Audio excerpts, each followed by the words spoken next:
Hello everyone, and welcome to today's webinar, Controlling Synthetic Dye Migration and Sublimation. My name is Lindsay Merwald, and I will be your host.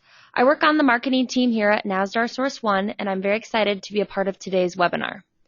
I'm pleased to introduce today's presenter, NASDAR Source One Midwest Region Account Executive and Textile Industry Expert, Rick Davis. Before we get started, I'd like to review a few housekeeping items. A recorded version of this webinar will be available and sent to your inbox immediately after the presentation. This webinar will also be interactive, and we'd love to hear from you. Throughout the session, we will be taking a few polls. Please use your mouse and click the answer to the question that is on your screen. You will also have the ability to ask questions using the dialog box on the right-hand side of the presentation. We will address all questions during the question and answer portion at the end of the webinar. Just a reminder, for attending today's webinar, you will receive a bonus entry for our Partners in Performance sweepstakes. If you have not yet made your initial registration for the sweepstakes, please visit source1.nasdar.com. You can also receive additional bonus entries by liking our Facebook page and following us on Twitter and LinkedIn. For those of you just joining us, welcome to today's Controlling Synthetic Dye Migration and Sublimation webinar. I am now going to turn this over to Rick Davis. Take it away, Rick. Greetings, everybody, and thank you for joining our presentation today by NASDAR Source One. We're going to be going over a number of different topics related to printing on polyester and controlling the issues related to dye migration and sublimation. Over the years in our industry, as much of the apparel manufacturing industry has left the United States and moved to foreign countries, retailers have driven the garment manufacturers to find and explore less inexpensive ways to manufacture their garments in order to maximize margins. With that, in relationship to synthetic apparel, such as t-shirts and performance wear, the manufacturers have researched alternative means of processing and products to use in order to process the apparel for the U.S. market. That tasks us with the fact that the dyes and processes used to manufacture these garments are now manufactured with cheaper products and cheaper processes, and it falls to us to be able to overcome the issues with polyester and synthetic fabrics in relationship to dye migration and dye sublimation. That being said, the topics we're going to cover today are going to be the composition of plastisols, and although basic for some, it's important to understand how the components within the inks react with the dyes and the garments that we have to print on. We will discuss the difference between cotton versus polyester dyes, the variation between how dye sublimation and dye migration occur. And I like to go into this particular two definitions due to the fact that I believe a lot of people have the two confused. So we're going to clarify that topic. We will go into selecting the right ink, controlling the heat during the printing and curing process, controlling the ink film, fabric test methods, testing for proper cure, and solutions with alternatives such as printing with silicone. So, the composition of plastisols. A majority of our industry strictly prints with liquid PVCs that we refer to as plastisols. All these inks are a powdered PVC resin. Almost looks like sugar. The PVC resin is mixed with a liquid plasticizer, which we commonly refer to as reducer. We take the PVC resin, intermix it with the plasticizer, and that's what produces base. So when you buy a base, for mixing or extending, the two primary components in that bucket are strictly PVC resin and the plasticizer. We add pigments for color, fillers, and fillers are used for a number of different reasons, including controlling matte down, controlling gloss, and a number of different aspects to the ink itself. The plasticizer also plays a role in the ink's elasticity and gloss level.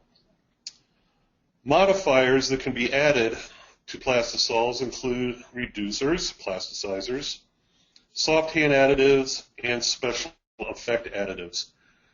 I'd like to point out that ink manufacturers prefer to have their inks used straight from the container and not to have the inks modified any more than necessary. If you do have to modify the ink that you're printing with, please stick to the manufacturer's recommendations on modifying that particular product. In the past, many printers would use a straight plasticizer to reduce the viscosity of an ink. When this would take place, we could put an abundance of plasticizer into the ink that would have a negative effect on the cure and performance parameters of the ink once it was cured. Cotton versus polyester dyes. This is a topic where everyone needs to have a clear understanding of what these inks are composed of and how they interact with the inks themselves. Cotton is a natural absorbable fiber, whereas polyester is a synthetic. So that being said, cotton is absorbable. Polyester is not. It's a synthetic, not unlike plastic as a comparison. Cotton dyes are water-based and they are naturally absorbed into a cotton fiber. Polyester fibers are not absorbent and have to be dyed through a process of pressure and heat in order for the polyester fibers to swell and absorb those dyes. And it's also a process of time. It's here where we have to remember that polyester dyes are petroleum-based. And this is the reason for, and we will go into this in greater detail later, this is where we have the potential for dye migration to occur. The petroleum-based plasticizers can dissolve polyester dyes. And once those dyes solvate, they can travel into the ink. As I said, we will cover this in more depth later. Challenges on 100% polyester. As we mentioned, polyester has to be absorbed by the polyester being heated. So what happens here? Polyester fabric is put into a vat under pressure and heat. And what happens is, under this pressure and heat, the polyester fiber of these fabrics will expand under those conditions. And when these fibers expand, when the polyester expands under heat, very microscopic areas of the polyester fiber called dye sites will expand and allow the polyester dye to be absorbed into the fiber. This is how the polyester fiber is actually absorbing the polyester dye, but it has to be done through time and pressure. Now for the bad news.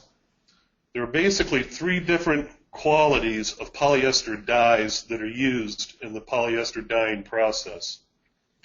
High energy dyes, which were the norm in the late 70s, early 80s, high energy dyes have a low dyeing rate but a high sublimation fastness. This means that it takes longer for the polyester to properly absorb these dyes. But once heat set, they are heat set and not as affected by heat at lower temperatures. High energy dyes typically can sublimate above 330 degrees, which makes it a much more safe fabric to print on with standard plastisols, that cure at 320 degrees. In order to save money, some manufacturers can use medium energy dyes. These dyes have a moderate dyeing rate and a moderate sublimation fastness. The problem that most of us have to fight today are low energy dyes. These are dyes that have a high dyeing rate but a low sublimation fastness. This means, as opposed to the dyes that would, high energy dyes that would sublimate at 340, 350, 360 degrees, lower energy dyes can sublimate as low as 270, 280, 290. This makes it far more critical for us as printers to be able to control our heat in order to not trigger those low energy dyes within the fabric. This is all driven by cost on the manufacturer's behalf. They will do anything to save or shave a dime or a nickel off the manufacturing of a garment, and one of those is to use lower energy dyes to lower the overhead cost of the manufacturing of that garment. So what that means to us, some of these dyes can sublimate at lower temperatures, in many cases lower, as I mentioned, than the proper cure temperature of traditional plastisols. Traditional plastisol, as most of us use, cure between 290 and 300 degrees. As I mentioned, in many instances, this is above the sublimation point of low energy dyes. It's even a harder task to achieve a proper cure with a garment dyed with low energy dyes with infrared dryers. If we have a thicker ink film, that thicker ink film is going to require a greater amount of time and heat in order to properly cure throughout the entire ink film thickness, and we'll discuss that in addition as we move on. Plastisols have additives introduced into the ink to either block or absorb sublimated dyes. White inks generally use expansion agents, which some lovingly refer to as blowing agent, or peroxides to block sublimated dyes. On very severe fabrics, a premium low bleed white, regardless of the quality of that low bleed white, is often not enough to block these dyes. That is where the ink companies have introduced gray underbasing products, which use carbon, or charcoal if you prefer, to absorb those sublimated dyes that are coming out of the fabric. Some 100% polyester fabrics require the use of both the carbon-based underbase gray as well as a high-quality, low-bleed white in order to combat that scenario. When we do this, it often produces a harsher hand than is desirable on many shirts, which is driving a lot of people to look into softer hand alternatives while still being able to control sublimation and dye migration on polyester fabrics.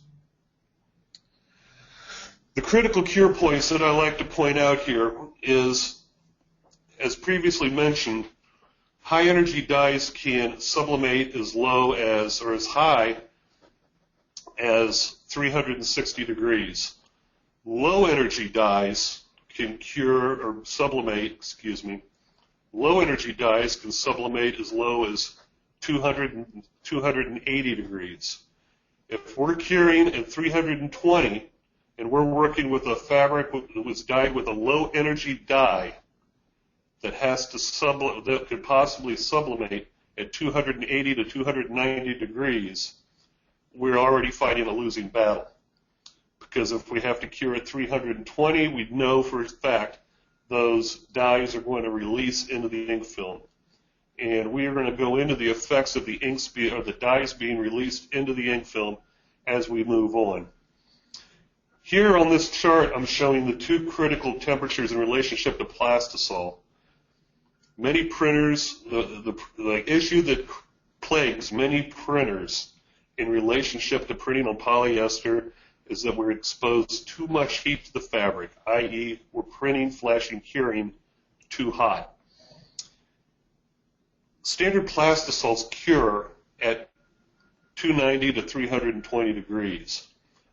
When we are printing too hot, if we get the ink to 360 degrees, it can destroy the characteristics of those inks, and we are going to explain that in greater detail as we move on. This slide gives you an explanation of what happens to the plastisol throughout the temperature range that the ink's exposed to. For those of you in the north where your ink can get below 50 degrees in the wintertime, we already know that the ink has a very, very high viscosity. It has very poor flow characteristics when it's cold. That's why we always recommend that you stir the ink up, agitate it, and introduce heat through the agitation process in order to make your inks a little more creamy and a little more printable before we go to screen. 70 to 85 degrees, plastisol is at its normal flow characteristics, and it should be creamy, easy to work with, easy to print. As everybody has experienced, once you have your ink in the screen and we start printing, the heat absorption of the ink coming from the platens through the flashing process and the agitation of the squeegee and flood bar working the ink increase the temperature of the ink. When the ink hits around 125, 130 degrees is when it's at its creamiest and lowest viscosity during the printing process. Many printers like to warm up their platens first, especially if we're printing on dark garments, not only to get the platens warmed up, but also to get the inks warmed up prior to starting production.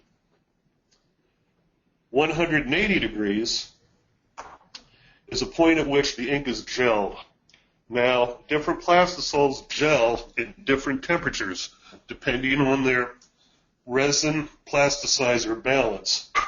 Here, we want to achieve a gel, meaning the ink is just dry enough to print on top of. So I like to recommend starting out to test an ink, start out flashing to where it's so cool it's coming out and it is still too tacky to print on, then incrementally increase your time and heat until that ink reaches a point to where it's dry to the touch. You want to use an ink also that's going to have a very low after flash tag. Next step is after running through the dryer and the ink reaches 320 degrees, at that point it's cured and the ink film is a solid. It's no longer a liquid. As shown in the previous slide, if the ink hits 360 degrees, a standard plastisol will remelt. And my best comparison for this is to consider a candle. A candle is in a solid state when you buy it at the store. You take it home and light it, the wax turns to a liquid. It's the same exact scenario taking place with liquid PVCs or plastisols.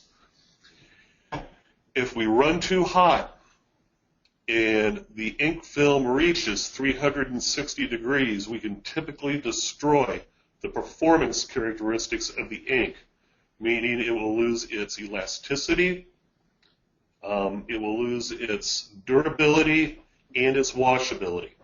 So here it's critical to make sure if we're working with an ink that cures at 320, we keep it at no more than between 320 and 330 degrees.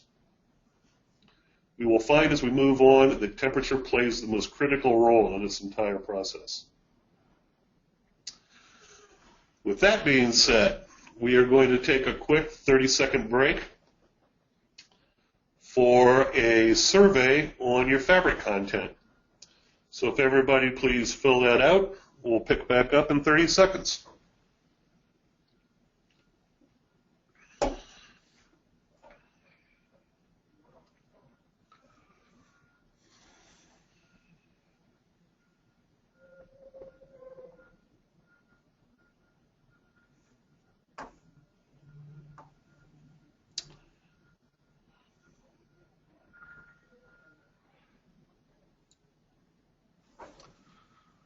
All right, we're going to move on.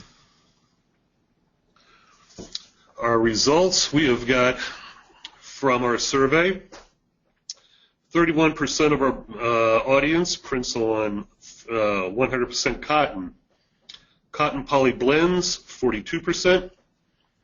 100% polyester uniforms, 6%. 17% are printing on 100% polyester performance tees, and 6% are printing on other or tri-blends. So we will try to address these as we move forward. Now, another explanation on the curing of plastisol that I want to explain here in relationship to dye migration. This slide depicts what takes place as the plastisol heats up over time. On the left, we have the plastisol in its liquid state with the PVC resins intermixed with the liquid plasticizer. As heat is applied, the PVC resin begins to swell. It's the resin that starts to absorb the liquid plasticizers within the ink film.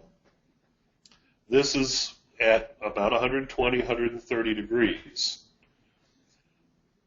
180 degrees, 150 degrees, the ink can gel, meaning there's enough liquid plasticizer absorbed by the PVC resin that the ink is now dry to the touch, but it is not thoroughly cured. 280, we have partial fusion, where a majority of the liquid plasticizer has been absorbed by the PVC resin. And we can have this take place at 280 degrees coming out of the end of the dryer. And this is this perfect situation of undercure. If the ink is undercured, it can promote dye migration. 320 degrees with most traditional plastisols, the ink is fully cured, and all the intended, and please make note of that, all the intended plasticizer available in the ink film has been absorbed by the PVC resin.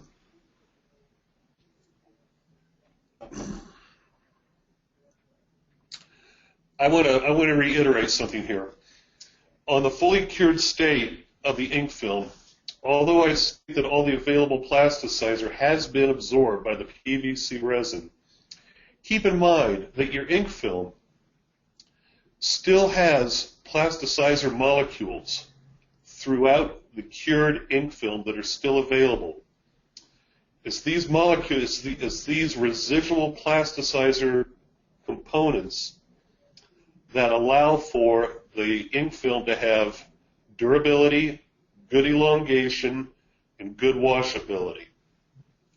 It can also be those available plasticizers that allow dyes to travel up through the ink film.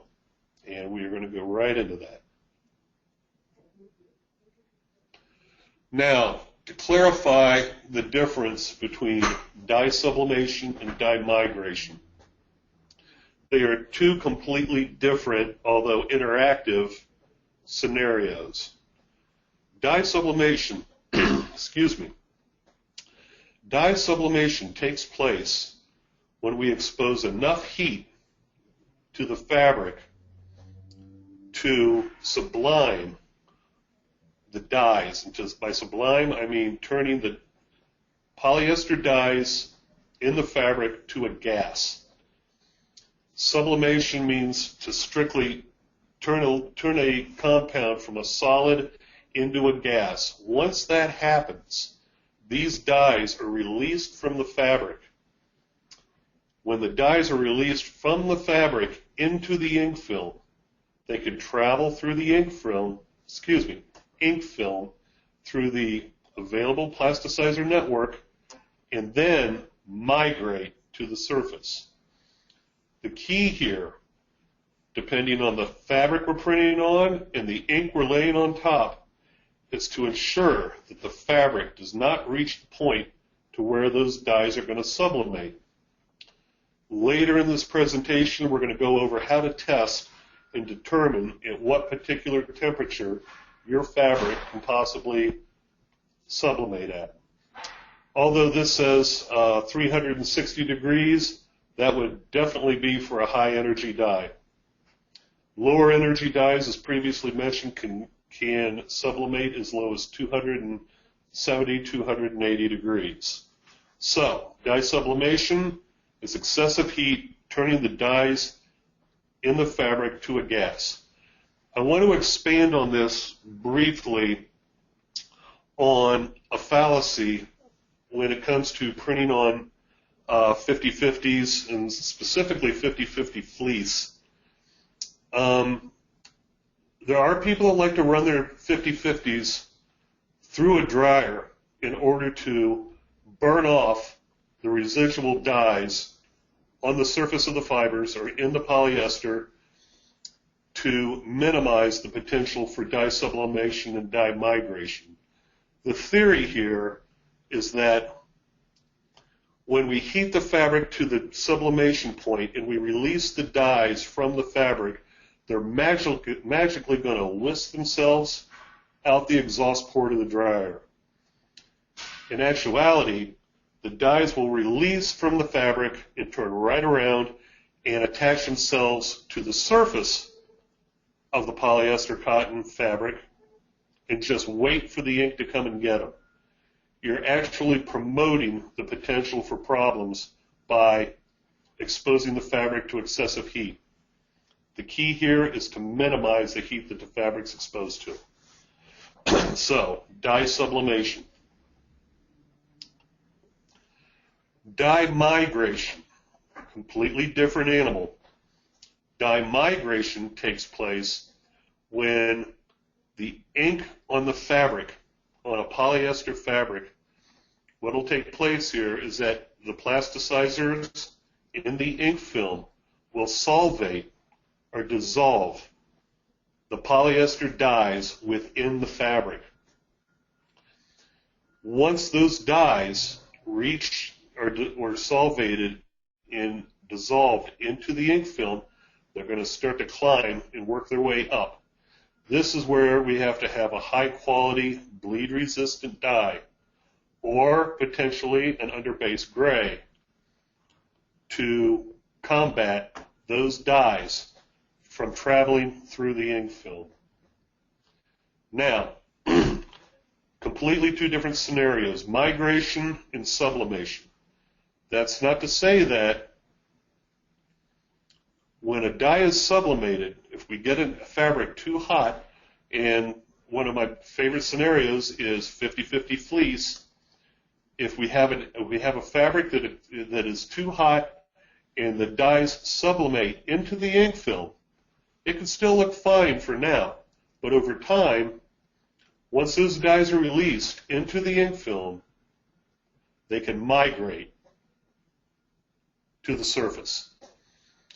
Dye sublimation can be seen immediately at the end of the dryer, or it can get into the ink film and occur over time. Dye migration typically takes place anywhere from 48 hours to 4 weeks, depending on the quality of the ink and the severity of the migration taking place. So two completely different scenarios, migration and sublimation. So, considerations for selecting the right ink for printing on polyester. Your top considerations are cure temperature. Once again, and we're going to go into this in greater detail, we want to minimize the amount of heat that the fabric is exposed to. So the lower the temperature that we can cure at, the better off you're going to be. So we want your top considerations to be cure temperature, needless to say, bleed resistance. As everybody has to print dark garments, we want an ink that has good flash characteristics, excellent printability, and a low potential for ghosting. Ghosting takes place when we're printing an ink film, and if it's not properly cured, the dye blocking agents can gas from the ink film and discolor a garment stacked on top of it. That's why many people will cool stack in multiple stacks their prints prior to packaging them. Excuse me. So the question here is an underbase gray needed. On the lower right-hand corner of this slide, we have an excellent example of what takes place with and without an underbase gray. The 8 on the right of that photograph shows a standard low bleed ink printed on a 100% polyester micromesh fabric with no doubt low energy, low quality dyes, and was properly cured. What happened? Severe dye migration.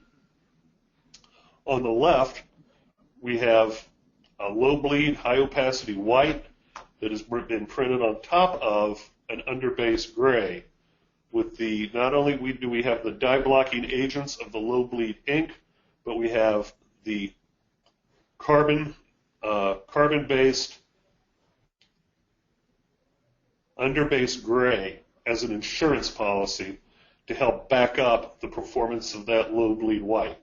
The evidence is obvious between using an underbase gray to block the dyes and using a low bleed ink without on 100% polyester. This is another good example of a 100% polyester fabric. This is a 100% polyester jersey fabric, and it shows the difference between the use of a low bleed white straight down on the polyester fabric and the use of an underbase gray and then overprinted with a low bleed white. Here we have the underbase gray and the GO, the ball, and the B at the bottom. And you can see that the underbase gray alone has no dye migration taking place. On the right, we have the low bleed white, once again without an underbase. And you can clearly see where this is sublimated from the dyes traveling up without the underbase gray as an insurance policy. This is where the popularity of underbase grays has taken off drastically over the past few years. And here we have the white on the underbase gray that is completely opaque and showing no signs of dye migration or sublimation.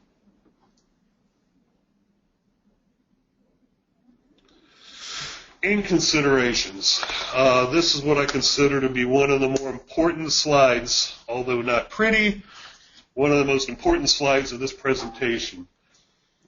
I cannot stress enough here that less is more.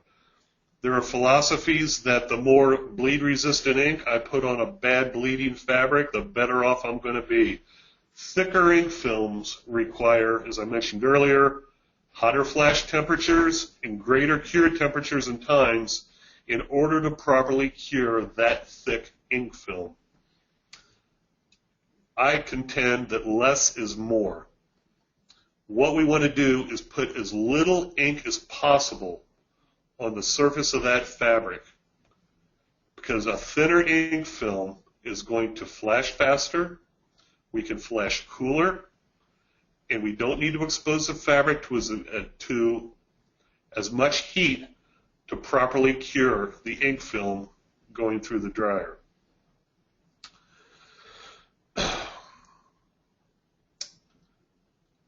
Higher tension screens, lower off contact, decreased squeegee pressure to deposit your ink film onto the surface. We do not want to drive the ink into the fabric. Oh, excuse me.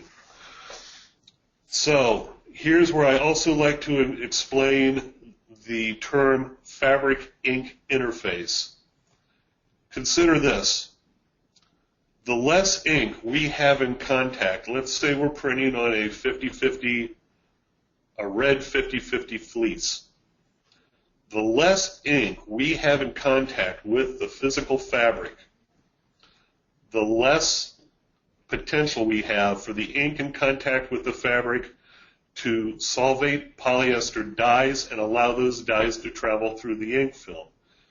If we're using an excessive ink film and excessive squeegee pressure, we can drive that ink down into the fabric, allowing for a greater percentage of that fabric to be in contact with the ink and a greater percentage of those polyester dyes to potentially solvate, dissolve, and travel up into the ink film. Also keep in mind, When we are printing on a fabric and we drive the ink into the fabric, we not only are trying to cure the ink on the surface, which is what the customer wants, now you've got to cure the ink down inside the fabric content itself, and that fabric is going to act as an insulator. Once again, we're going to need more heat, more time, in order to properly cure that ink film throughout not only the surface, but also down inside the fabric itself. So it's important that we use proper printing parameters, as I mentioned, higher tension, lower off contact, lighter squeegee pressure to get the ink properly deposited onto and not into the fabric to help control dye migration. Thus, let me point out, if we run at a cooler temperature, we are going to be able to not only minimize the potential for migration with a thinner ink film, but the lower temperatures will minimize the threat of dye sublimation. Okay. Emphasizing some of those previous points, the key to this entire process is controlling your heat. Obviously, we have to have high-quality bleed-resistant products. We have to have proper printing parameters in order to ensure that the ink film's properly deposited onto the fabric. But the key is minimizing the heat used during the printing process. Flash as cool as possible. Once again, less is more. I, as a printer, often wanted to print faster, turn my flash units up, turn my dryer up. I can pump more shirts out in an 8-hour day. The boss is going to be happier, the company is going to make more money, and everybody's going to be happy. When printing on synthetic fabrics, and particularly ones that have low energy dyes and a higher potential for dye migration and sublimation, the cooler you can run, the better off you're going to be. So once again, turn the flash units down. When your platens are warmed up, a lot of people don't consider this. Once your platens are warmed up and you continue to run, specifically on automatic presses, we are not only gelling the ink from the radiant heat emitted by the flash unit, we're flashing the ink from the heat being absorbed by the platens from the underside of the ink film. This is just increasing our potential for dye sublimation. So as your platens absorb heat, if your platens are so hot that you can't put your hand on them, they're right around 225 degrees. So we're far too hot. That being said, as your production run starts and the platens heat up, either decrease the flash time or turn the flash unit down itself.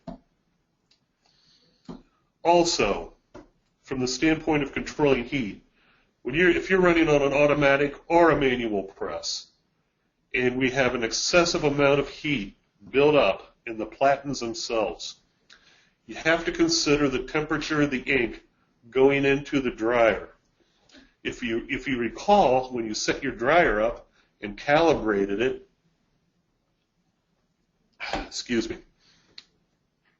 we calibrated that dryer typically running a garment at room temperature into the chamber.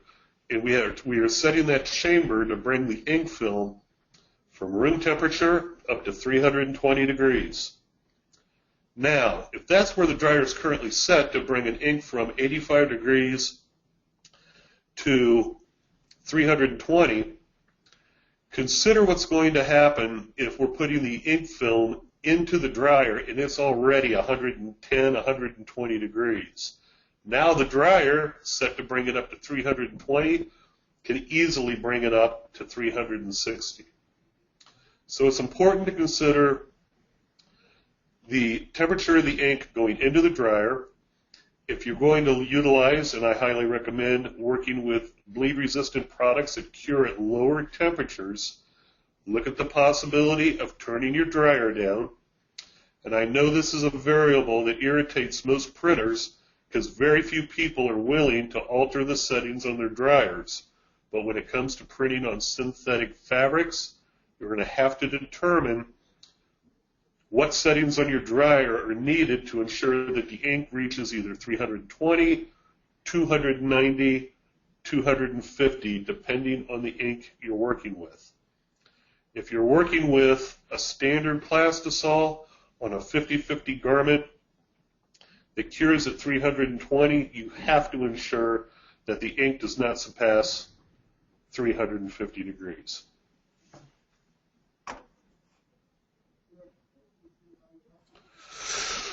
Okay, so now we have to determine, we have all this great information, and we know that these dyes can be low, medium, or high energy dyes.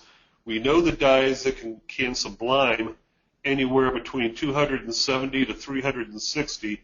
How are we going to determine what's happening? What you can do here is a sandwich test for sublimation. Take a scrap shirt, and yes, if it's a new order, you need to order an extra shirt so you can run this test. You take a 1-inch square of the polyester fabric that you're going to be printing on. I don't care if it's 50-50, 100% poly, and if we're going into dye sublimated polyester, this is a real critical test to run. We take a 1-inch square of fabric, we put it between two pieces of Pellon. Place it in a heat press. We don't need a lot of pressure. Place it in a heat press for 60 seconds at, here I've got 240 degrees, and that should say, yes, 240 degrees.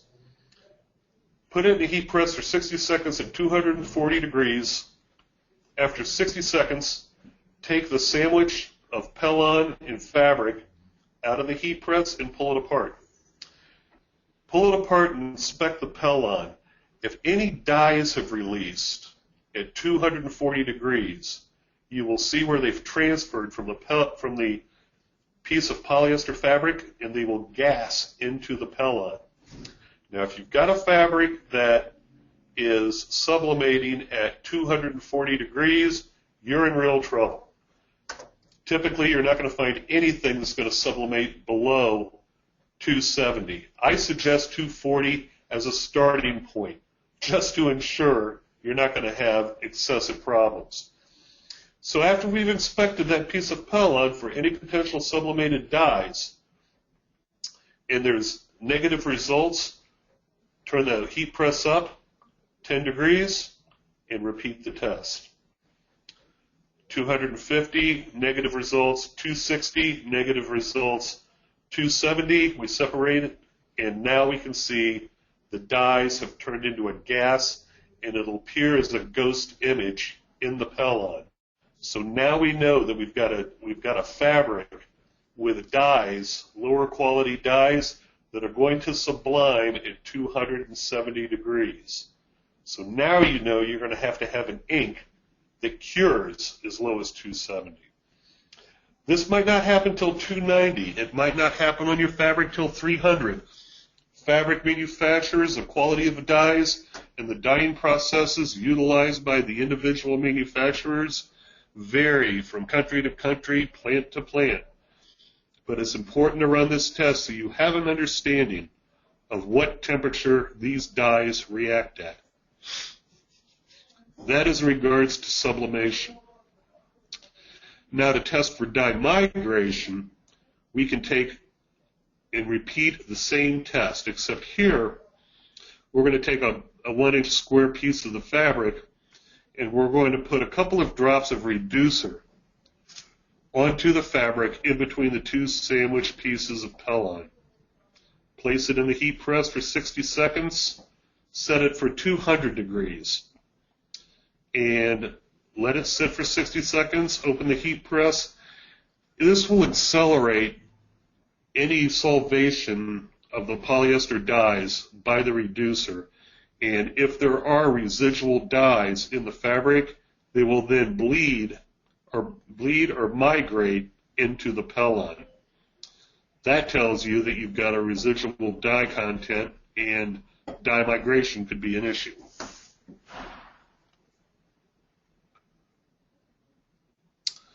With that, it's time for another survey, and we are going to take a survey on what your cure tests are. How do you check your screen printed designs for proper cure? So we'll take 30 seconds and pick right back up. The survey says,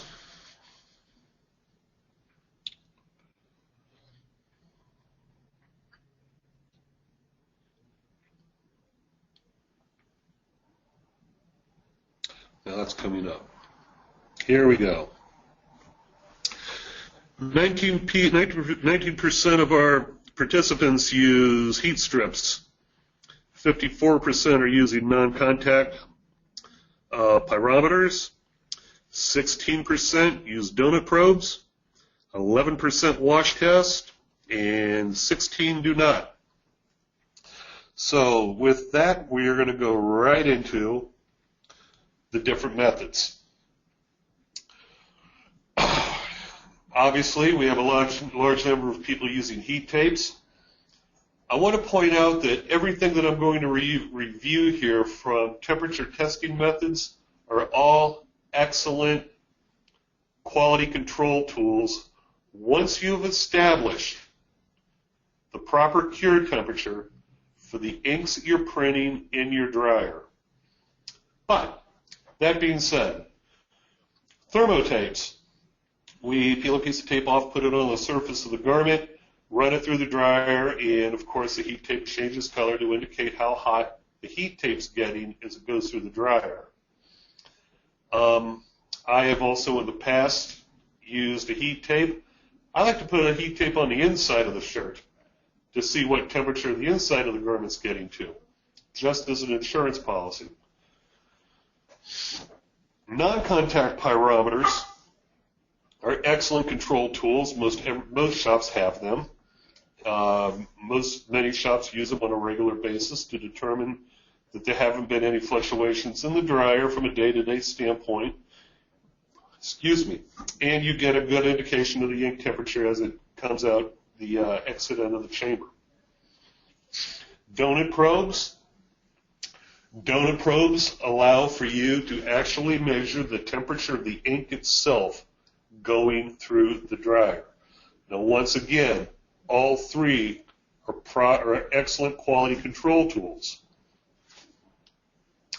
But when it comes to determining the actual performance of your dryer and how long the ink film is getting to the proper cure temperature, the donut probe takes the advantage. The probe here, we're allowed to put physically right into the wet ink film prior to the garment going through the dryer. Once that ink film enters the chamber, you're able to monitor the temperature of the ink film as it travels through. You can get dryer plot forms, which can be supplied. Dryer plot forms that will allow you to document the temperature of the dryer. And what I like to do is document the temperature of the ink film every 5 seconds as it passes through the chamber. Not only can I get an accurate reading of how long my ink film is within the chamber of the dryer, I am also able to determine just how long that ink film reaches the proper cure point. That's the critical issue here. If we're printing a 50-50 fleece and we put down a 110 of a bleed-resistant white and we overprint that with a 230 of color, that entire ink film thickness needs to reach 320 degrees. Here, we're able to determine, did I reach 320 degrees for 4 seconds or 30 seconds? The donut probe allows you to plot this out. The other advantage, when I do a heat plot on a dryer with a probe, you can check the dryer temperature on the right, middle, and left side of the belt. You plot those three out, and whether you're using a radian, radiant heat dryer with multiple panels, or if we're using a gas-fired dryer. This allows you to identify on an IR dryer, do I have a partial panel burned out where the heat history will indicate you've got a cold spot? Do I have an entire panel burned out? Am I even reaching 320 degrees? With a gas-fired dryer, it will indicate where you've got a possible clogged air knife, indicating it's time to come in on Saturday, maintenance your dryer, and blow all that residual lint out. Important aspect is that where you're determining that throughout the dryer we are achieving the required cure temperatures in order to properly cure the ink film, whether we are curing at 320, 290, or 250. The indicator here says this dryer is at 384 degrees, which means somebody is in a whole lot of trouble. Nobody cures that hot. Moving on. So what are your options? The whole key to this presentation, the two primary aspects: one, controlling heat; two, printing thinner ink films. The new technology that has emerged onto the industry in the past couple of years for polyester is silicone. Silicone-based inks are non-PVC and designed for printing on a 100% polyester performance fabrics, such as Under Armour, Nike, Dri-FIT, etc. They have an exceptional elongation, and the key here is that these inks can cure as low as 250 to 270 degrees, well below, and I believe this is on the next slide, well below the sub point of the polyester. These inks are a two-part system, meaning you have to use a catalyst. And I can hear skin crawling, but we have to understand the new technologies that are coming into this market today to combat the fabrics that we have to print on and to achieve some of the higher-end printing parameters that the retailers are putting on us, such as PVC-free and soft hand printing. These new technology inks are a little harder to work with. In this case, we have to add a catalyst to this particular ink. With silicone, we had 3 to 5% of catalyst for the ink to properly cure. You can expect about a 6-hour pot life using these inks. But if you keep them covered and cool, you can get, I have seen inks that have lasted up to 2 days. The important thing here is when printing on really difficult fabrics, such as 100% performance polyester, mix enough ink you need for the run. It's not that difficult. This is an incredibly safe insurance policy for printing on polyester, as opposed to trying to print with a standard ink that's going to cure at a higher temperature, thus risking the potential for dye sublimation. Printing with an ink that cures at 250 degrees eliminates that potential. Once I mentioned, these inks have a very low cure temperature, which greatly reduces your potential for dye migration. Curing parameters are 248 to 284, so I like to say 250 to 270 degrees for 1 to 2 minutes. Most commonly, 270 is generally well below the sublimation point of the low-energy dyes that we have discussed. For more severe fabrics, the ink film can be skin cured at flash temperatures closer to 200 degrees. The ink will continue to cross-link over time, 2 to 3 days, and become fully wash-fast. We don't necessarily recommend trying that process. You should be able to achieve a proper cure between 250 to 270 without a problem. These inks have an incredible elasticity and durability, and they have a very, very soft, pliable hand on the surface of the garment that you will never achieve with plastisols. And these inks are designed specifically for the smooth polyester fabrics, i.e. performance wear. The ImageStar silicone recommendations for your first screen: you can use a 128 mesh with a 6095 65 durometer blade. For your second mesh, you can go with a 166 with same squeegee parameters. No need for dye blockers is used on traditional plastisol printing. Excuse me. And here we explain some of the silicone chemistry. As I mentioned, they cure at a very low temperature. These are also perfect for printing on dye sublimated camouflage performance fabrics. Now, that being said, some of the dye sub camo polyester has an extreme dye sublimation potential. With that, there is also a carbon-based black silicone that can be used as an underbase for white when printing on these fabrics, which eliminates that problem. Manufactured with a retarder addition to maximize screen open time for the catalyzed product. The result of that is a very production-friendly ink, running up to 6 hours. It's available in quarts and gallons. It's PVC-free. Prints through a wide range of meshes from 110 to a 156, but if you have to do any very high-end detail, this ink will easily print through meshes as low as a 155 down to a 30, up to a 305. One thing that could never be said for plastisol: you can iron silicone and it'll have no effect. It will not remelt. Keep in mind, it is not a PVC technology.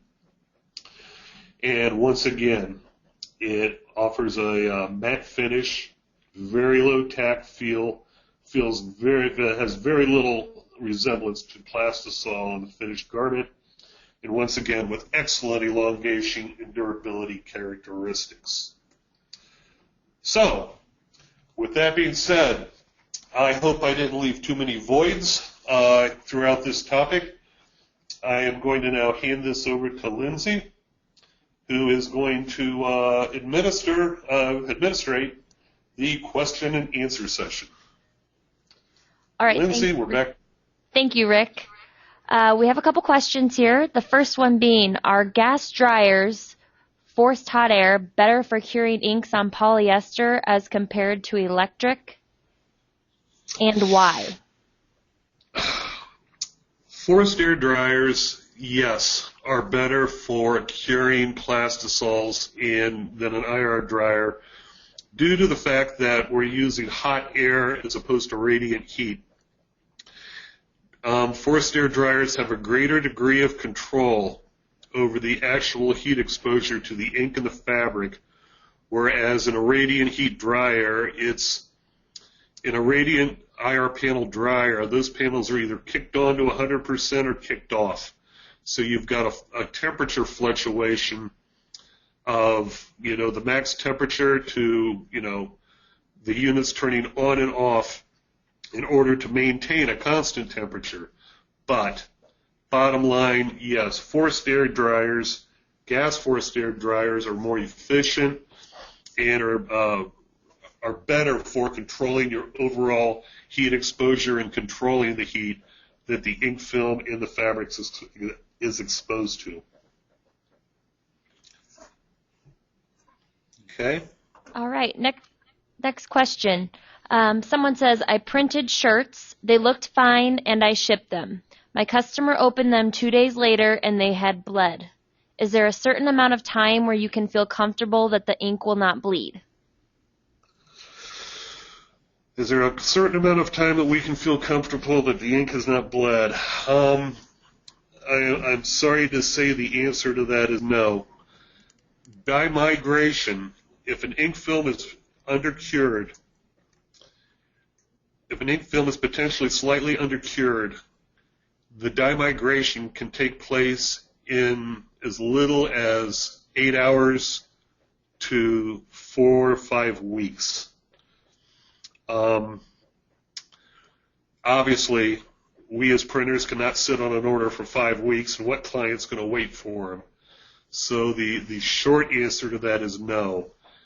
The long answer is bringing fabrics into your facility when you're slow, testing these fabrics with different inks and different temperatures, and set them aside and build a library that you can sit on and monitor over time.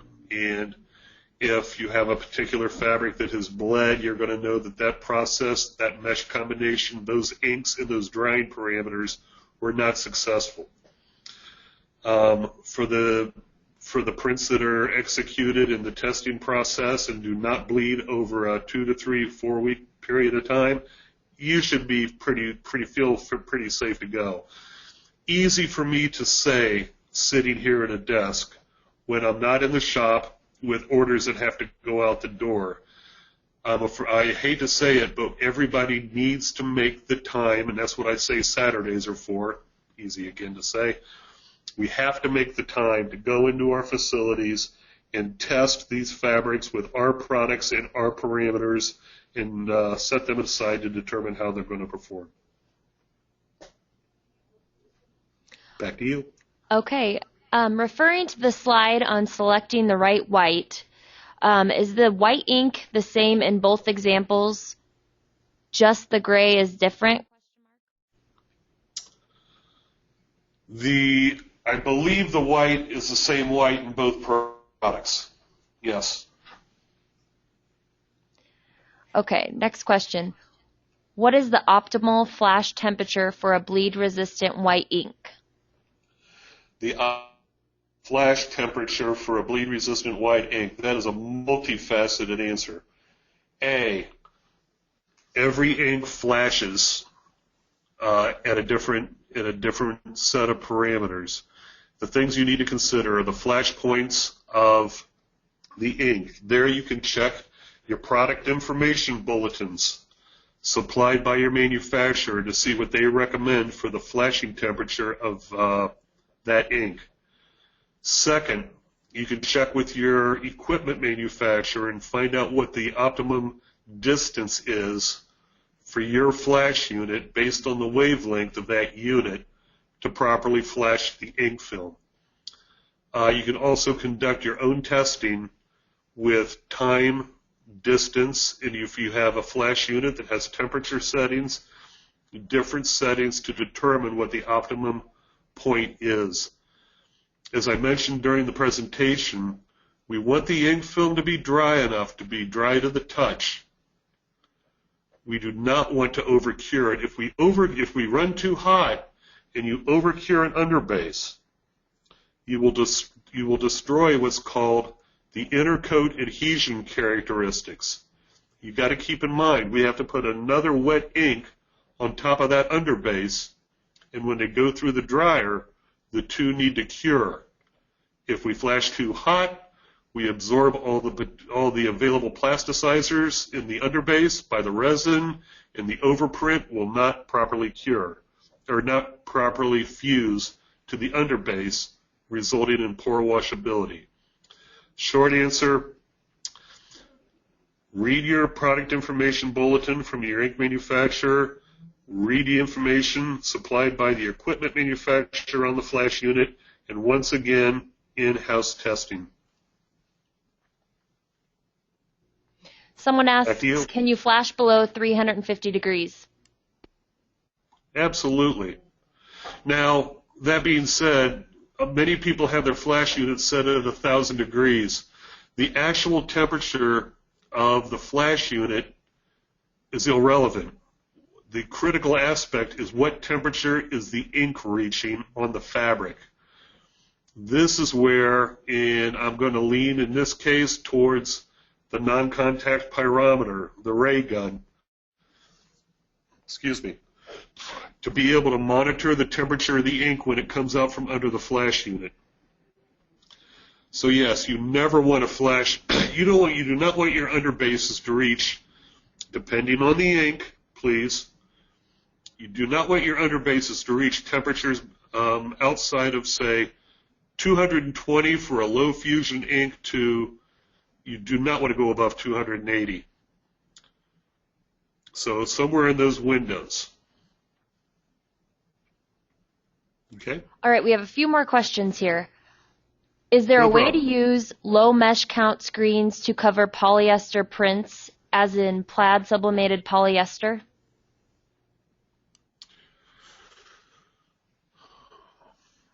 Yes.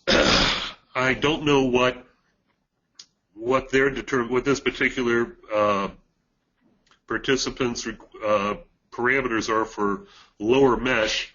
My idea of a lower mesh underbase for 100% polyester is going to be somewhere in the 140 to 160 range.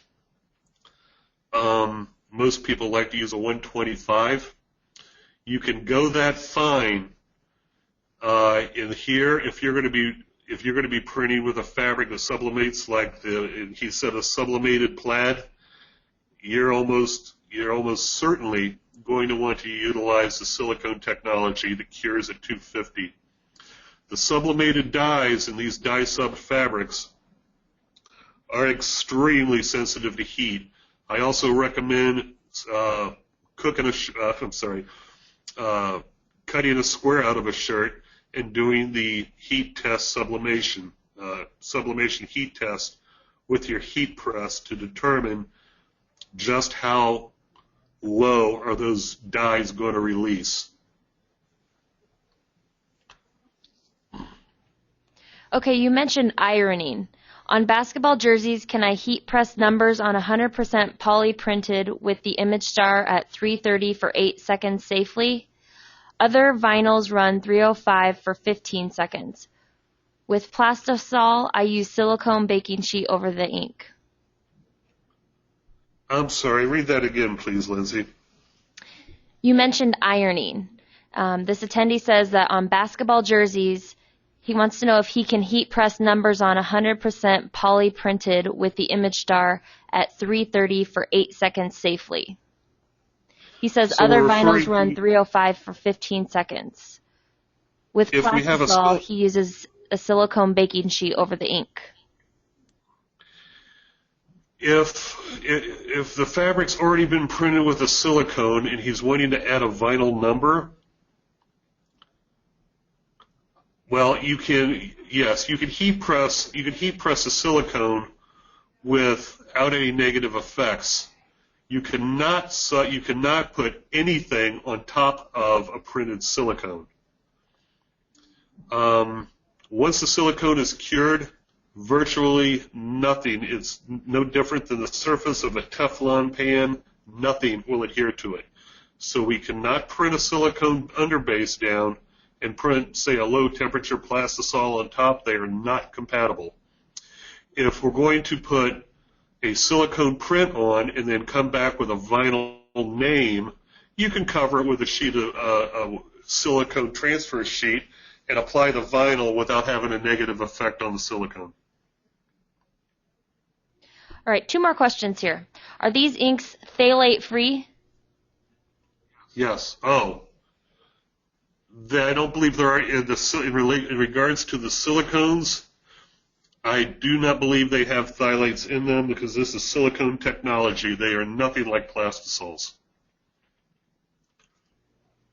All right, and the last So question here. Do I have to print a gray outline outside the white when using blocker gray? I'm sorry, say again. Do I have to print a gray outline outside the white when using blocker gray? A white outline. No, you should be able to do a butt fit registration of the gray beneath the white, and as long as you have good registration on your press and tight screens, you should be able to do a butt registration. You can either trap the underbase gray or you can spread the overprinted white by 1 or 2 points, and as long as your press is in good registration, you should be able to achieve that with no problem.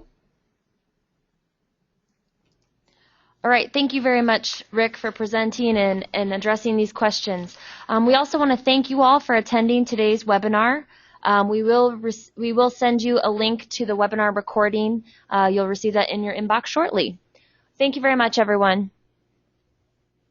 Thank you, everybody,